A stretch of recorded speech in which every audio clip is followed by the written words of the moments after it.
আর রীতি মেনেই উল্টো রথের দিন শোভাবাজার রাজবাড়িতে হয় দুর্গাপুজোর কাঠামো পুজো। পুজোর ঢাকে কাঠি উত্তর কলকাতার বনেদি বাড়িতে।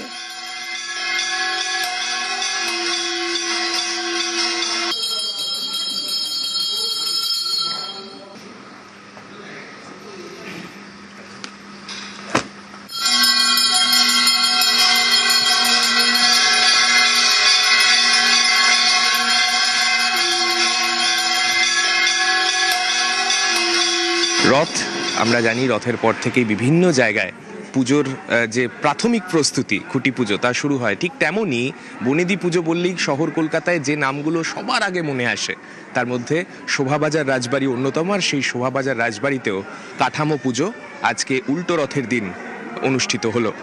এই কাঠামো পুজো 236 বছর এর যে পুজো শোভাবাজার রাজবাড়ির, সেই পুজোর শুভ সূচনা করে দিল। একেবারে রীতি মেনে একদিকে রথের পুজো হলো যেমন, ঠিক তার পাশাপাশি কাঠামোকে পুজো করে মাতৃ প্রতিমা এই দুর্গা দালানেই তৈরির কাজ শুরু হয়ে যাবে আজ থেকেই।